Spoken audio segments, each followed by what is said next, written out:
Fala, jovem investidor, seja bem-vindo ao meu canal. Hoje iremos comentar sobre uma empresa em que o Luiz Barros Filho, há muitos anos, é acionista, que é a Eternit, uma empresa bem interessante que se encontra neste momento em recuperação judicial e aí a gente vai estar avaliando se é uma ótima oportunidade ou é uma cilada. Aí, direto ao ponto, a gente vai observar que as ações da Eternit já vêm caindo aí no ano de 2023 16,35%. Porém, se a gente pegar a alta que ela ensaiou aqui no início do ano, até março ali de 2023, já corresponde aqui a uma queda de quase 40%, sendo cotada atualmente a R$ 8,85. Então, de fato, aqui foi uma queda robusta. E aí, consequentemente, essa queda das cotações reflete a queda dos resultados da empresa. Então, se você observar aqui, tri por tri, o lucro líquido da empresa cai e, consequentemente, cotações seguem resultados no médio e longo prazo e aí cotações precificam aqui os resultados da empresa. Então, o lucro caiu, cotações também caíram. E aí, no resultado do segundo TRI de 2023, o que a gente observa é que o lucro líquido foi de apenas 1,1 milhões de reais. E se a gente pegar em relação ao segundo TRI de 2022, que foi reportado 40,3 milhões de reais, isso representa uma queda de 97,2% nos lucros. Então, de fato, derreteu aqui os lucros no segundo TRI de 2023. Se a gente pegar no acumulado, no primeiro semestre de 2023 versus o primeiro semestre de 2022, a gente observa que, de fato, o lucro derreteu no ano de 2023 e, de fato, está sendo desafiador para a empresa. E aí representa uma queda de 72%, onde a empresa reportou, no acumulado, 23,1 milhões de reais de lucro líquido, enquanto no primeiro semestre de 2022 foi um lucro líquido de 82,6 milhões de reais. Aí o que a gente observa é que a receita líquida também caiu 11,1%, em relação ao segundo TRI de 2023 versus segundo TRI de 2022 e também no acumulado a gente consegue observar que está praticamente estagnada essa receita. E aí, receita estagnada e despesas crescendo, consequentemente queda nos seus lucros. Aí se a gente pegar o lucro bruto, por exemplo, representa uma queda no segundo trimestre de 2023 versus segundo trimestre de 2022 de 37,7%. E no acumulado a gente observa que representa uma queda de 22,2%. E basicamente isso aqui representa a estagnação nas receitas e despesas aumentando e de fato a gente consegue observar que isso impacta significativamente os resultados da empresa. Aí o fluxo de caixa da empresa, que a gente avalia aqui pela EBITDA, e a gente observa que é uma queda de 73,2%. Então, de fato, a empresa é fortemente impactada até no seu fluxo de caixa. Então, o importante aqui é o fluxo de caixa da empresa e a gente vê que derrete em relação ao segundo TRI de 2023 versus segundo TRI de 2022. No acumulado, a gente observa que essa queda é de 45,7%. Ou seja, representando aí uma queda absurda de quase 50% aí do seu fluxo de caixa no ano de 2023. Aí as perspectivas futuras que a empresa espera é que, de fato, melhore com o programa do governo, através do Desenrola Governo, onde o índice de inadimplência deve diminuir e, consequentemente, incentivos aí do governo federal no projeto Minha Casa Minha Vida, impulsionando aqui a venda dessas telhas e fazendo com que haja crescimento nas receitas e tenha melhores resultados operacionais. E aí, nesses resultados operacionais, o que a gente observa é que praticamente a empresa está estagnada. No segmento aqui de fibrocimentos, que representa uma das maiores receitas da empresa, a gente observa que a venda de telhas por toneladas praticamente está estagnada desde o primeiro semestre de 2022 até o primeiro semestre de 2023. Então, em um ano, praticamente não cresceu absolutamente nada. E aí, se a gente pegar a venda de sistemas construtivos, a gente vê que por tonelada também está estagnada, crescendo aqui no acumulado do primeiro semestre de 2023 versus segundo semestre de 2023,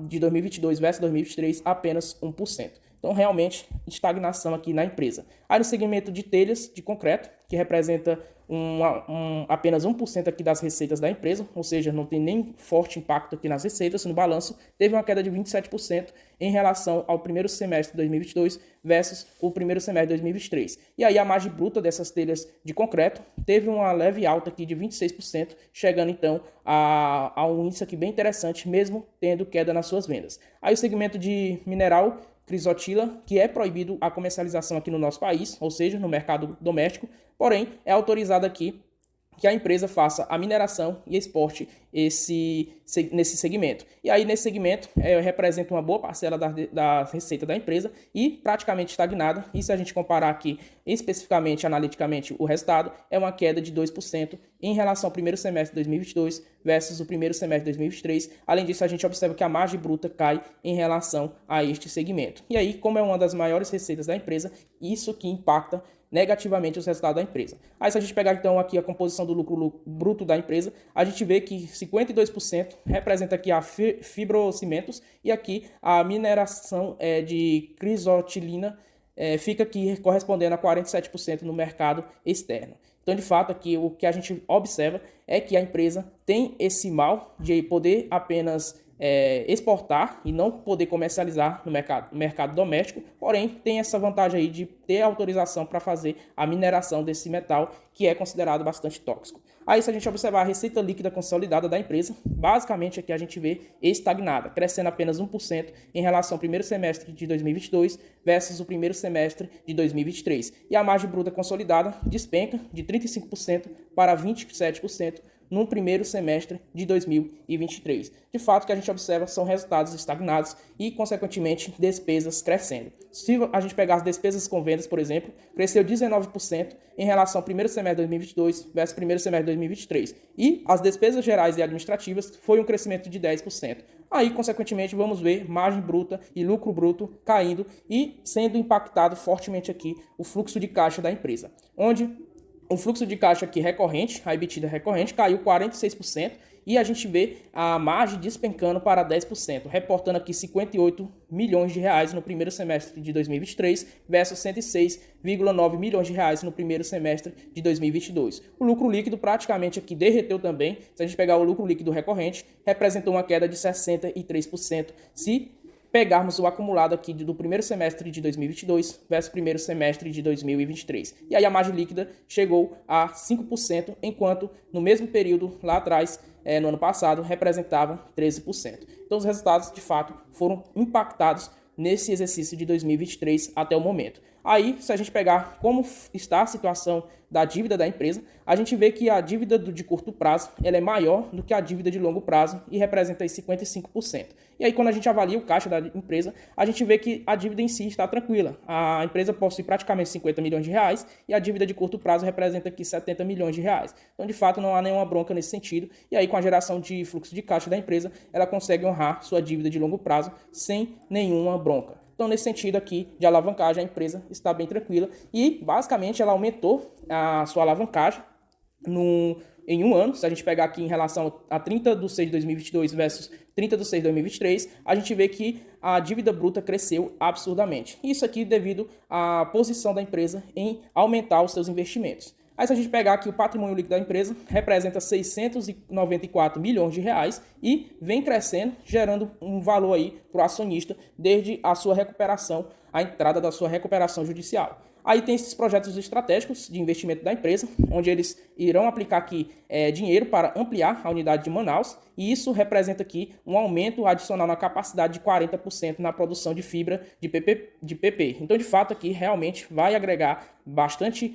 lucros à empresa e, consequentemente, isso a gente irá começar a observar a partir do primeiro trimestre de 2024, onde ocorrerá a conclusão da obra. Aí também tem aqui as telhas solares, que é um segmento que pode bombar aqui na indústria do Brasil, e isso aqui pode incrementar aí as suas receitas. Aí tem também aqui a ampliação da instalação de 2.160 telhas da Eternice Solar, e aí configurando aqui uma grande potencial aqui de independência na questão de geração de energia para a própria empresa, economizando aí cerca de 25%, e aí de fato vai ter melhor eficiência operacional através dessa geração de energia solar para a sua empresa. E aí, consequentemente, isso aqui vai trazer menores despesas para a empresa, e se de fato aumentar suas receitas com esses dois projetos, aí a gente vai ver despesas caindo e receitas crescendo, consequentemente a empresa tendo melhores resultados operacionais e lucros para serem apresentados. Aí, se a gente pegar o mercado de capitais, como funciona a estrutura societária, praticamente aqui é composta 47% por pessoa física, porque os fundos de investimento são proibidos de investir aqui em empresas que estão em recuperação judicial. E aí, consequentemente, a pessoa física leva vantagem nesse sentido, onde a gente vai possivelmente pegar preços aqui não tão inflacionados. Aí, se a gente pegar, em relação aqui à posição de pessoas físicas, a gente vai ver o Luiz Bass Filho sendo o maior acionista pessoa física da empresa e também o Luiz Parisotto, seu caso, se a memória não me falhar. Aí, se a gente observar esse desempenho aqui das ações, a gente vê que, de fato, o preço aqui vem estagnado desde junho de 2022, ficando aqui em torno de R$ 9,31 para R$ 11,00. E aí a gente vai ver que, de fato, esse preço ele vem oscilando e aí pode se tornar uma boa posição. Aqui o Conselho Administrativo é composto também pela Luíse Bassi, que é a filha do Luiz Bassi Filho, e aí de fato é um ponto bem interessante, porque a gente vê que o Luiz Bassi, ele se interessa em indicar pessoas de sua confiança, e aí indicando a sua própria filha para o Conselho Administrativo da empresa. E aí isso aqui é um ponto bem interessante a ser considerado. A política de dividendos da empresa ela é bem consistente. Isso aqui é a cara do Bassi. Consequentemente, a empresa deve ter recebido essa proposta da sua filha, onde a empresa vai pagar aqui trimestralmente. Então são 4 vezes aqui ao ano que ela vem pagando e ela vai levar em consideração 25% dos lucros da empresa, que é o payout mínimo aqui estabelecido pelas empresas de capital aberto. Aí, nesse sentido, eles irão realizar a distribuição desses 25%, tudo em JCP, e aí em dividendos eles irão distribuir e discutir isso em sua Assembleia Geral. Aí, quando eles realizarem, eles poderão aumentar, então, essa distribuição de dividendos para 35%, por exemplo, e, consequentemente, mantendo aí uma distribuição interessante de dividendos para os seus acionistas. Aí, nesse sentido, a gente avalia aqui a perspectiva de resultados para 2023 e também para 2024, observando um cenário mais interessante conforme eles esperam para o ano 2024. Aí, nesse sentido, a gente vê que o lucro numa conta de padeiro vai chegar ao ano 2023 um resultado de 92,6 milhões de reais. Isso aqui representa nas cotações atuais um PL de 5,90 vezes. Ou seja, com apreciação mais dividendos, você consegue reaver todo o seu capital investido em menos de 6 anos. Aí o valor patrimonial da empresa é de R$ 11,23. Em relação às cotações atuais, isso representa que você está pagando pela ação 0,79 vezes. Então, você está pagando abaixo aqui do valor patrimonial da empresa. Aí, se a empresa de fato lucrar isso aqui, 92,6 milhões, isso, levando em consideração o payout mínimo de 25%, representa aqui 4,23% de dividendo yield em relação às cotações atuais. E aí, se de fato esses resultados melhorarem através da perspectiva de crescimento e também de ciclo econômico do mercado, no boom daqui do projeto do Minha Casa Minha Vida, do governo federal, impulsionando a vendas de telhas, consequentemente, aí a gente pode observar um lucro líquido aqui de 165,28 milhões de reais. E aqui eu não estou nem exagerando, porque eu peguei apenas o resultado do ano passado, então basta eles reportarem um resultado que de fato eles já conseguiram fazer, que foi no ano de 2022, aí eles vão ter um LPA de R$ 2,67. Feito isso, a gente vai ver que nessas cotações isso representa um preço sobre seus lucros de 3,31 vezes. E aí, considerando o payout de 25%,